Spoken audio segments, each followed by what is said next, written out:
Hi everyone, I hope y'all are doing well and having a great day. So today I'm going to be doing my assessment demo on skin fold measurements.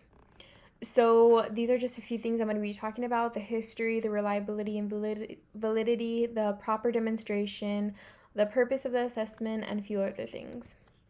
So the history of the assessment. So from 1950 to 1952, the skinfold protocols were first being developed. So during this time, this was a new idea, and so they were creating the idea. So in 1974, Durnan and Womersley created a later test with four site skin folds. And in 1972 to 1986, 1970 to 1986, different calipers were tested and used to determine which would be used. So today I'm going to be talking about the health criterion referenced of the skin fold measurements.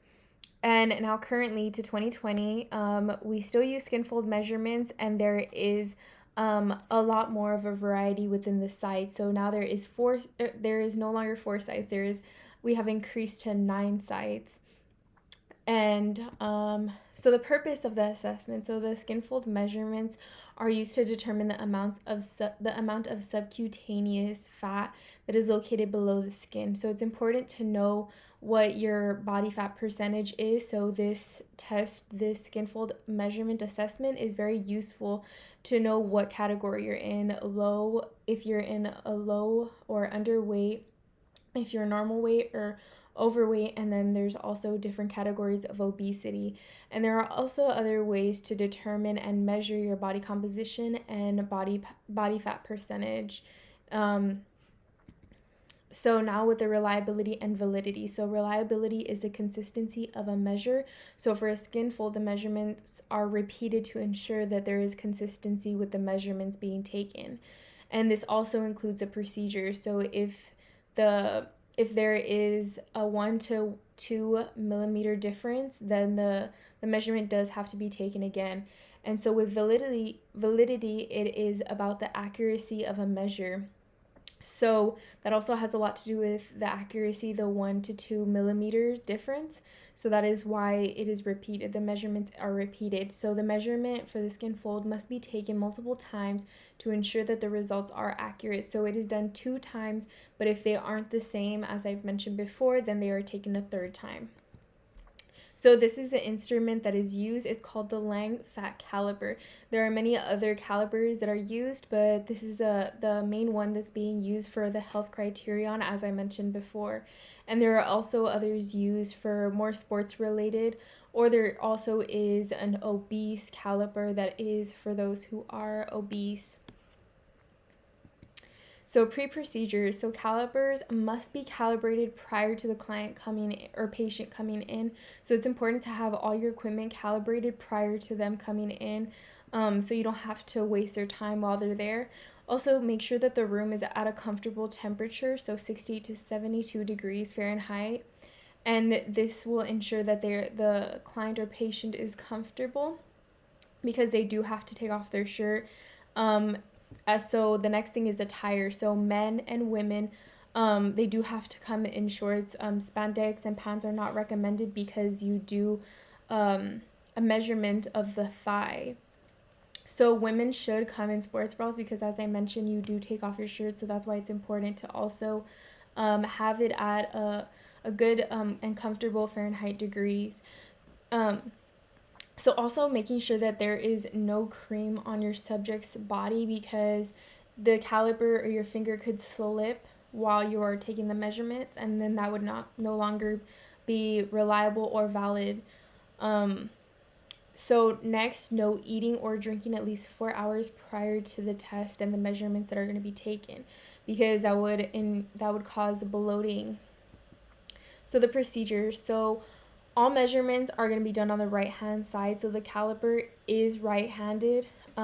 So those who are left-handed do have to learn how to use the caliper on their right hand, or to do these assessments with the right hand. So the caliper does have to be placed directly on the skin surface, 1 centimeter away from the thumb and the finger. So when you're measuring, you have to pinch the skin a little bit to determine whether the fat, it is the subcutaneous fat or muscle. So the pinch should be maintained while reading the caliper. So you're going to go ahead and pinch, and then you're going to go ahead and put the caliper on top of it, and you're not going to let go up until you have waited the 1 to 2 seconds. So 1 Mississippi, 2 Mississippi, and then you do the reading from the caliper, and then you record the skin fold measurement to the nearest 0.5 millimeter, and you take duplicate measures at each site and retest if the duplicates are not within the 1 to 2 millimeters. So this does keep the reliability and validity of the measurements. So you do duplicate the test, you do it twice, and if it is not valid, then you do it the third time, as I mentioned prior to. And then you rotate through the measurement sites and allow time for the skin to regain normal texture. So we're going to talk about that right now. So the skin fold sites. So there's the abdomen, which is a vertical fold, and it is 2 centimeters to the right of the belly button. So these are all going to be explained in the proper procedure or the demonstration. So the tricep is a vertical fold as well. So the midline of the upper arm, and your arm has to be freely to the side, so you're not going to be tense. Unless the evaluator does tell you to tense your arm so they can find the difference between the muscle and the subcutaneous fat. And then on the bicep, it is a vertical fold with the 1 centimeter away from the used mark of the tricep site. So make sure that you do remember where the site was. So you can obviously tell where your fingers were prior to when you were doing the tricep, so you can just move it straight around. And with the chest, that is a diagonal fold. So it's 1/2 the distance between the axillary line and the nipple for the men. And it is 1/3 distance between the anterior axillary line and the nipple for women. So it is different for this one for men and women. So right now in the demonstration, they're going to show you how you do use your fingers like this. And for men, it is the full. And for women, it is just 2 knuckles. And then there is the medial calf. So for this, it is a vertical fold at the maximum circumference of the calf. So for this one, you do have to put your leg on a chair at least a 90-degree angle. And for the mid-axillary, that is a vertical fold on the mid-axillary line at the level of the xiphoid process of the sternum. So it is like near the outside of the abdomen. And so the subscapular, that is a diagonal fold at least 45 degrees below the anterior scapula. And then the suprailiac, it is a diagonal fold in line with the natural angle of the iliac crest. And so with that, you are going to ask the client or patient to point out where their iliac is at. And then the thigh, so that is why we do recommend to wear shorts, because there is a vertical fold there, and it is midway between the proximal border of the patella and the hip. So this is the demonstration.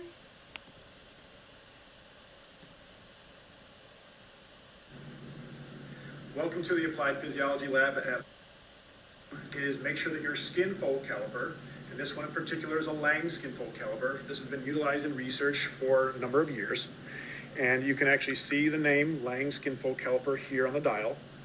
You want to make sure that your piece of equipment is calibrated. You calibrate it by utilizing the calibration tool. And so you can see here when I use the skin fold caliper and put it on that tool, it'll say 10 millimeters, 20 millimeters, 30 millimeters, 40 millimeters, and then ultimately 50 millimeters. So this is how you would calibrate it. If for some reason you have a skin fold caliper that might be old, you can already see that it's off by 2, and we can verify that by using the tool again, and you can see that instead of it reading 10, on this one's reading 14. So we wouldn't want to use this piece of equipment in a lab or in a research setting. Now, if you come over to our lab manual, So now, in this next half, he's gonna be doing the procedure, and the demonstration on somebody else, and he's just gonna go through the same procedures that I had mentioned, in the previous slide. Our first site, Victoria is going to read the information, and I'm going to then demonstrate where that site is going to be measured. Our first site is the abdominal site. It is a vertical fold, 2 centimeters to the right side of the umbilicus. So essentially that is 1 inch, because 1 centimeter is 2.5 centimeters. So now I would palpate the skin a couple of times to tell the difference between adipose tissue and lean muscle mass. Once I have done that and felt comfortable with it, I would take my skin fold caliper at the base of that, or in between the base and the top, and I would go 1001, 1002, and I see 25, and then I would take it away. So again, that was the Go to the next abdominal one, please. The next site skin is the fold tricep measurement. site. It is a vertical fold on the posterior midline of the upper arm, halfway between the acromion and olecranon processes, with the arm held freely to the side of the body. So now in a class or lab setting, I use my hands because most people would have symmetrical hands.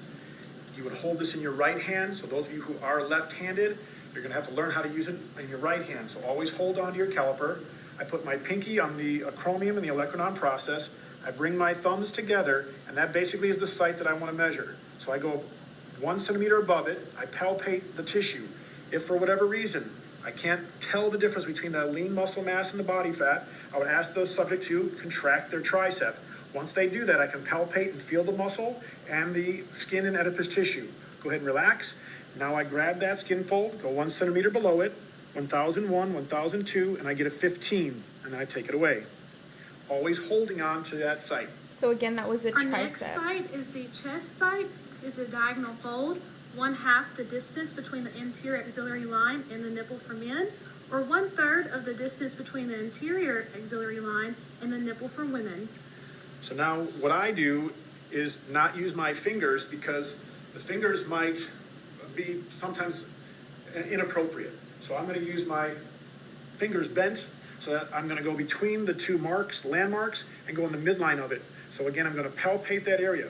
If I can't, again, tell the difference, I would ask that person to contract their pectoralis major, relax, and I'll take that tissue at a diagonal skin fold, and then I will come here at 1001, 1002, and I get a 16, and I take it away. If I was going to do this for a woman, she would be asked to have a sports bra. Instead of it going half the distance, it would be 1/3 the distance. So now if I use my 4 fingers, I would go where my ring finger is, palpate the tissue here. Again, if there was a female, if I wasn't able to tell the difference, ask her to contract her pectoralis major, and then ultimately grab that tissue, go at the midline or base, or between the base and the apex, 1001, 1002, and on that one, I got a 14.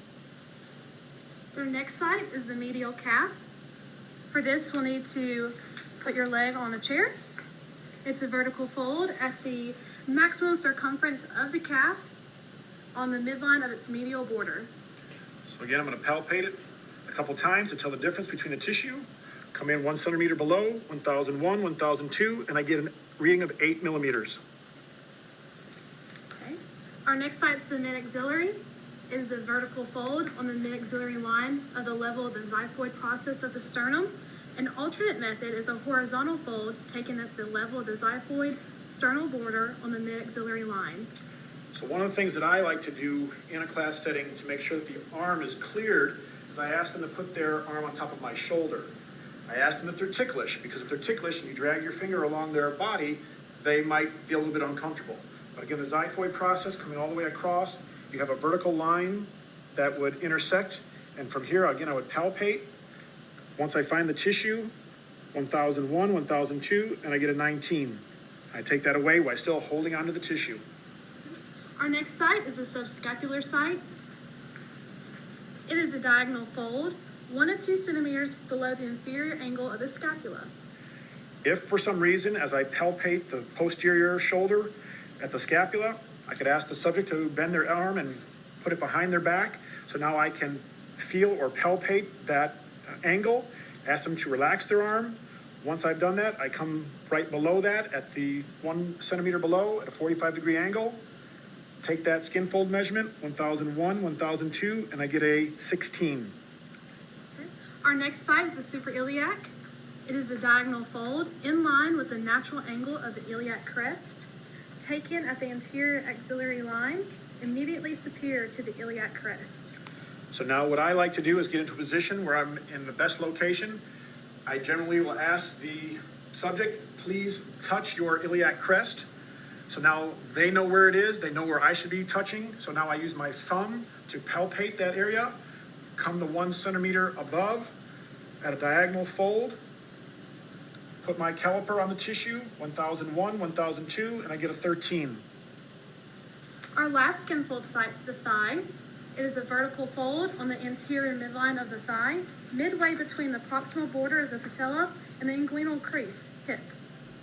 So if a person is wearing shorts, which would be most appropriate, you would ask them to pull their shorts up, give them an idea of where you're going to measure.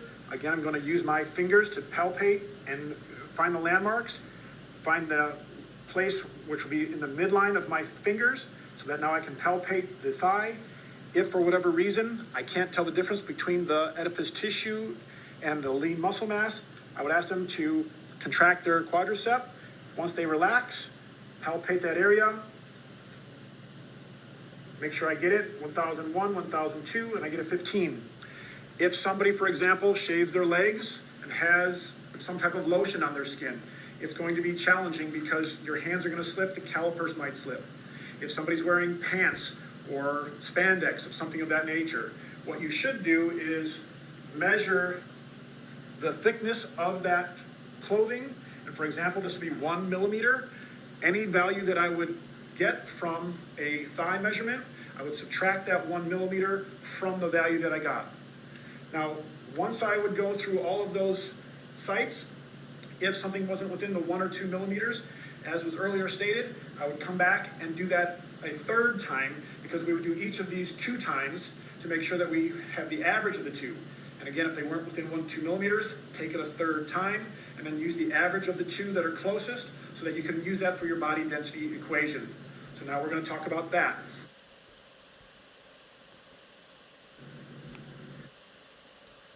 So next we're going to talk about some common errors. So the first one is the poor anatomical landmark.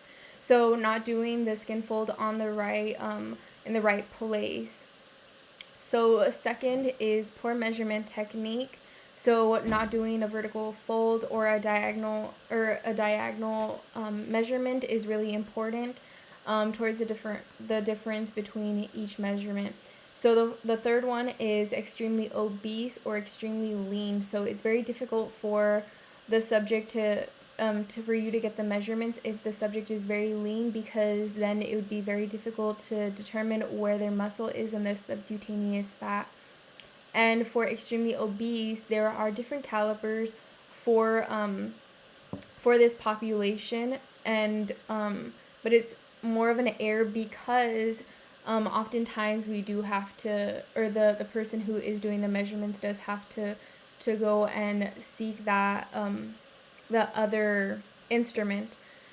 So the fourth one is improperly calibrated caliper. So as I said prior to, and in the video as well, they did mention that if it's not calibrated right, then you aren't going to get the right measurements, and then that is a trickle effect down to the validity and reliability of the measurements.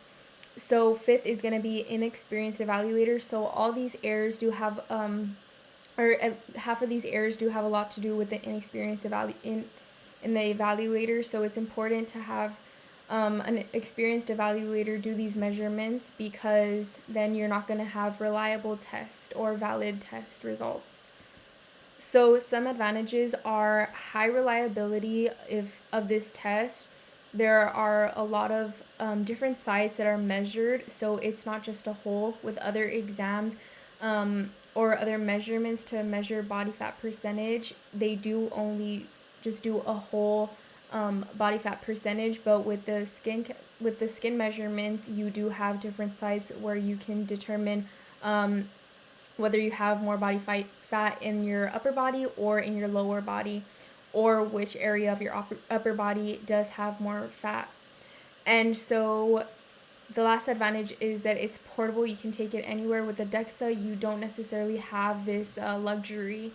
So moving on to disadvantages, there are better ways of testing, such as the hydrostatic weighing, the air displacement, ADP, or the DEXA. So there are new and modern ways of doing these skin fold measurements, and some of these are a little bit more reliable than the skin fold. And so the second one is some calipers are not calibrated. As we mentioned, that is a major error. And third, if the person is obese, then a different caliper is needed. So that's kind of a disadvantage, because then you have to go, and as I mentioned, you have to seek out that other caliper. So proper statistics and analysis results. So what is being told by this assessment? Why is it important? Why should we be doing this assessment, this skin fold measurement? So you can determine which one you are, whether you're underweight, normal weight, overweight, or the 3 classes of obesity. So you can tell whether your lifestyle is healthy or not, or whether you need to change something about your diet or your health to maintain a better lifestyle and get to that normal weight or body fat percentage. So is the skin fold assessment still being used? Yes, it is still being used alongside with other body composition techniques and a lot more equipment, as mentioned, the DEXA, the ADP, and the air displacement body weight also. So is the skin fold assessment reliable? Yes, it is actually very reliable if all the procedures are done properly and if an experienced evaluator is doing these measurements. So these are just a few charts that I thought were important. So on the right hand side, we can see the body fat percentage, and on the top, we can see the different ages. So as we do age, sometimes we do have a little bit more of a body fat percentage. So these are the normal body fat percentages for the ages for women. And on the left hand side, we see the equations for the skin fold body density. So we can use these to determine our body density with the skin fold measurements that have been taken. And so these are the proper statistics and analysis results. So I keep on mentioning the different classifications which we should be categorized into with these skin fold measurements. So we're going to start off with underweight. With underweight, it is less than 18.5 millimeters. And so that would, as I mentioned before, it's really hard to determine this population's body fat percentage, because it's very difficult to determine whether it is muscle or subcutaneous fat. And so normal weight is 18.5 to 24.9 millimeters. So this is a good range, a range that you'd want to be in to have a healthy lifestyle. Overweight is 25 to 29.9 millimeters. So this is kind of like the danger zone. You don't necessarily want to be in this population. You want to jump down to the normal weight, because then you do start having health complications and health risks, a lower chance of morbidity and mortality. And then down here we have obesity at low risk, so 30 to 34.9 millimeters. And then you have obese at a moderate risk, which is 35 to 39.9 millimeters. And then lastly, we have obese at high risk, which is 40 plus millimeters. So for this last row down here, this population, it is very hard to determine their body fat percentage, because as I mentioned before, you do have to have a special type of caliper for this. And so these are my references. These are my 5 references that are peer-reviewed and scholarly. And next, these are just other resources that I used for my demonstration, as well as some articles that were not scholarly. So thank you guys for listening. I hope that you guys gained some information on this skin fold measurement, and I hope that I clarified each section very well. Thank you all for watching.